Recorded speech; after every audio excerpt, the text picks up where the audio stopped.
Welcome back to State of Flux. It's January the 4th. Be with you. Thanks for coming back for a brand new year with State of Flux. This time to do my continued observation monthly of the Star Wars franchise. This time to discuss Rogue One. This movie is kind of a polarizing adventure and one that I was not necessarily excited for when it was coming out. As you will have noticed with my previous review of The Force Awakens, I was incredibly let down by that movie. At that point, I had never absolutely disliked a Star Wars movie, besides the Clone Wars animated movie that came out. But all the main series films, I found something to enjoy. And outside of the cosmetic things from Force Awakens, there was nothing really that I found too enjoyable. Sure, some of the characters were good, but the characters are essentially just reinterpretations of characters we already knew from the franchise. Sure, the special effects are great, but we've seen great special effects in movies before and since. The music was great. That was probably the highest point, some of the performances, but it really just didn't work for me. So to say I was not excited for the next Star Wars movie is kind of underselling it. I was really not necessarily looking forward to it. We're talking episode 8 here. The one that did catch my interest a little bit was Rogue One. I liked the idea of stories that aren't tethered to the Skywalker narrative. And so this one caught my interest a little bit, but when I saw the first trailer, it kind of lost me again because I was afraid. My biggest problem with The Force Awakens was how New Hope-y it was, and when I saw this one, and like its plot revolves around the whole plot point from New Hope, I was like, oh god, this just looks like another interpretation of the New Hope. I literally saw this last year, and I already have a New Hope, so I don't know if I need this. But I got caught up in the Star Wars hype once more, and I saw this opening night, as you do, and I was blown away. I absolutely loved this movie. This movie is fantastic, and I think it's the state of Star Wars that we're in that this movie has as many detractors as it does. Because I would argue that this is nostalgia done right, whereas Force Awakens is nostalgia done wrong. Force Awakens is just rehashing the same thing you've already been given and you know and you love, and consuming it in the exact same way. It's just cosmetically a little bit different. There's name changes, but that's it. And people seem to be sated by that, and I don't understand that. This gives us things that are like objects within the space that we're familiar with, but a story that's new and fresh and a little bit exciting. Yeah, I probably would have... There's things in this movie that I would have lifted out of it, but by and large, I think this movie is kind of nostalgia done right. It repurposes some characters, it repurposes some ideas and visuals in a new and interesting way. The one thing I'm not a fan of is the use of the Death Star through large chunks of this movie. I think they make a pretty blatant point in A New Hope to say that when they tested on Alderaan, that is the first time that thing is fired. So when this thing starts shooting up Jeddah and the beach planet, I was just like, nah, I don't know. But that's just me. What worked for me with this one was character, and what worked for me with this one was tone. And I think that's what won me over. This movie has an interesting thing it's trying to say, and that is, too often, even in our own history, we tell stories of old, real stories, true stories, like World War II, for example, we come to know the major names of the major players that influence the battles that would be won. We know our Churchills. We know our Hitlers and things like that, just as we know our Lukes and Vaders. What we don't know is the name of a single person who was fighting on those fields and doing the hard work. Those are warriors that are never once mentioned or thought of in any really meaningful way, unless they hit close to home, unless there's somebody that you personally knew within your family or whatever. And this movie explores war through the nameless. What they do is no less vital to the overarching story of Star Wars than any other character that we know. Jyn Erso is no less important than Han Solo or Luke Skywalker is to their own stories. Yet hers is a name that we don't know because it's just a throwaway line in the opening scroll for the original Star Wars movie. We've intercepted these plans. Well, how did we do that? Who were the people that did that? This is that story. And that really, really captured me and interested me. And I liked that this movie had the boldness to actually do it, to wipe the slate clean and kill every single character, no matter how interesting that they developed in this movie. I really liked that. Jyn Erso is a really pretty interesting character. What's his name? Cassian Andor is also a fascinating character. I would love to see more, and apparently Disney agrees, and they're going to be pumping out TV show after TV show with all these heroes as well. I hope that we get to see something interesting with that, because there's hints at a much deeper, darker story within the Star Wars narrative of what the Rebels actually did to accomplish their means. And his character's suggestion of that in the beginning, and what he does sort of narratively throughout the film, is pretty compelling. I like K2SO. He was a really fascinating droid, and this is in a franchise that's pumped with really interesting droids. And his droid had a lot of character, and he was compelling. Alan Tudyk, my God, man, that dude is fantastic. He's one of my favorite actors. Sidebar here, just throwing this out there, if anybody should be given the opportunity to play the Joker that hasn't yet, I think Alan Tudyk would be my champion. Him and obviously Mark Hamill. That said, we have way too many Jokers in our lives, so maybe let's reel that back. But I think Alan Tudyk would be an amazing Joker. I mentioned Cassian Andor. I loved the performance by Diego Luna, who I think is another really underrated actor out there. And the other characters that surround Jyn Erso are really quite compelling. I really like Chirrut. He was a really interesting aspect of the Force, a believer in it, who could who recognized the meaning of the Force as it was explained in the original Star Wars. So the Force is something that's around us. It's inside all of us. It surrounds us. It penetrates us. It ties the galaxy together. Everybody has access to the Force. Nobody knows how to channel that access. And some people are more gifted with it than others. I like that this is a non-Force user who is able to engage with the Force through his belief in it. And that was really compelling.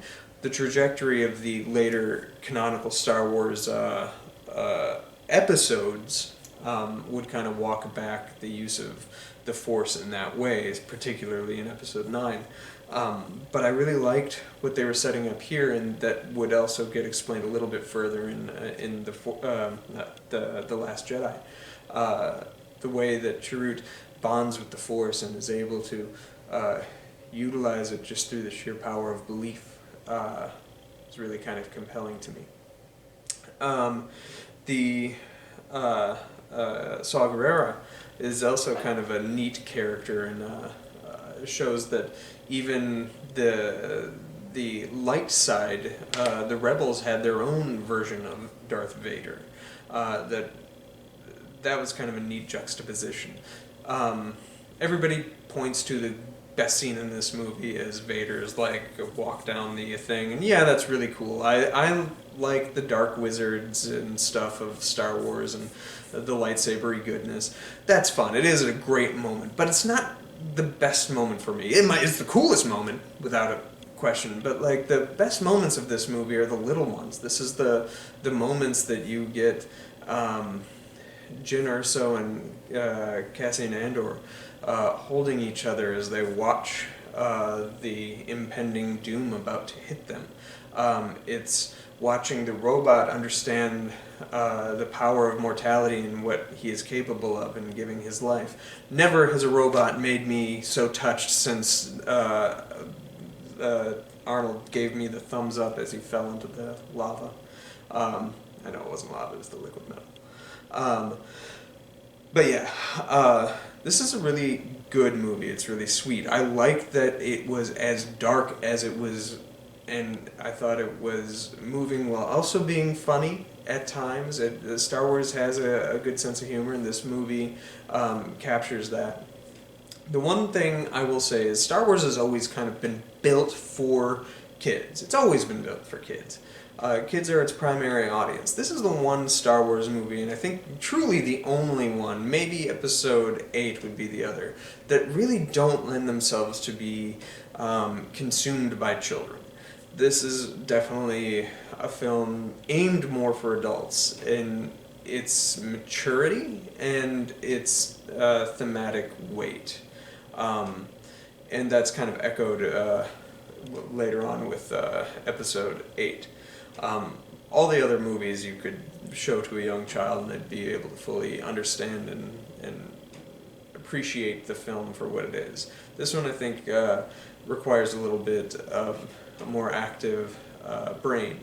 And I like the cameos in it. I loved seeing R2 and 3PO. I loved seeing Leia at the end always touched me, more so when she passed away about a week after, maybe it was 2 weeks after this film's release. That was really moving, seeing her on the big screen immediately after her passing.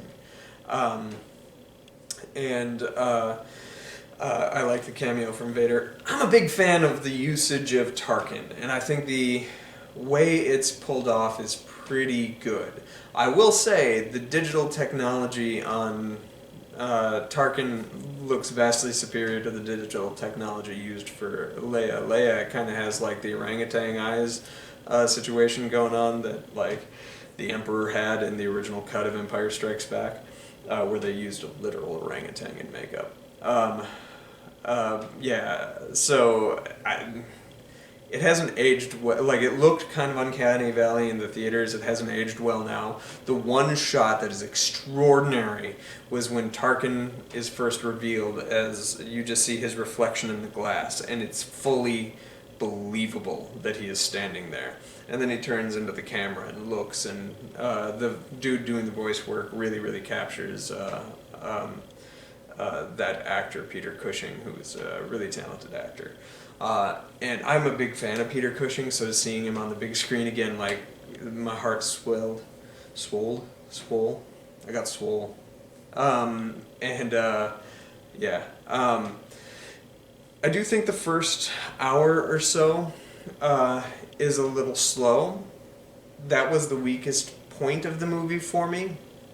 However, all of it is incredibly necessary in building character, understanding the relationships, the connections between Jyn Erso, Galen Erso, and Saw Gerrera, Cassian, and how they all tie together. It's all important stuff, but the movie really comes together in the back half, as most Star Wars movies do. And that final battle that happens above Scarif, that's the name of the planet, is just amazing. And it's so full of emotion because you know these characters are willing to commit whatever they have to do. If that means giving their life, they're doing it for the cause that they know is right. And it's beautiful, and it's Star Wars, and it fills you with hope. And this movie's just like core value is hope, and I love it. This is an easy 4-star movie for me. It's one of my favorite Star Wars movies, hitting that number 5 spot. And I'll give you my definitive ranking after I review Rise of Skywalker. But I think this movie is great. The music by Michael Giacchino, its own original themes are very good, very powerful, very moving, and his usage of like the Vader theme from A New Hope, which hadn't been heard since A New Hope, I loved the tie to that. His like picking up other themes of John Williams is really quite strong. It's a very great score. It's one that I listen to from time to time when I'm like writing and stuff. Gareth Edwards, I believe, directed this, at least most of it, is from my understanding. He did a great job. I was not a big fan of Godzilla 2014, so I was really not looking forward to seeing his take on Star Wars, because his whole grimdark, realistic aesthetic that he brought to Godzilla, I thought was really plotting, and it did not work for me. However, that's exactly why this movie works for me. It feels Star Warsy, but it also feels tonally different but tonally necessary. And as I say, I'm going to reiterate, I love the core concept that the nameless soldiers who die during the war are every single bit as important and as vital as a character like Luke Skywalker, or Anakin, or Obi-Wan, or whatever. Just because you don't know their names doesn't mean you shouldn't. And this sort of acknowledges that great truth that we seem to have lost with a lot of war cinema. So great movie, one of my favorites. Next month we're going to be talking about The Last Jedi. I'm excited to do so because I have thoughts. I have many thoughts. Let me know what you thought of Rogue One. Is this one of your favorites? I think it's just great. The performances across the board by everybody are great. Riz Ahmed is a character that kind of gets lost in the shuffle. That would be a criticism I have against this. After the great opening scene, the next couple of scenes, 2 or 3 or so, are really kind of disjointed, but by and large, I think they serve character and character first mentality throughout this film is kind of what elevates it in my mind. And the action is great. The use of old and new is fantastic.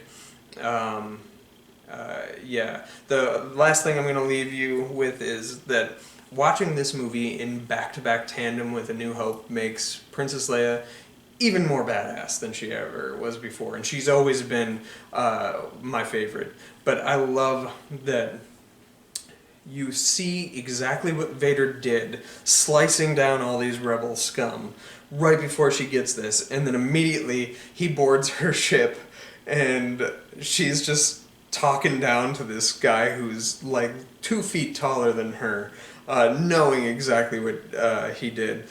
Makes her like hardcore badass. I absolutely love that. Leia's my queen, or my princess, I guess. Let me know what you thought in the comments below. Where do you land on Rogue One? I know a lot of people are not a big fan. I just don't get it. I don't know how you could possibly accept The Force Awakens but not accept this. This is a vastly superior film to that in every way. Functionality, everything. So yeah, explain this to me in the comments down below. Thanks for watching, and see you next month. Peace.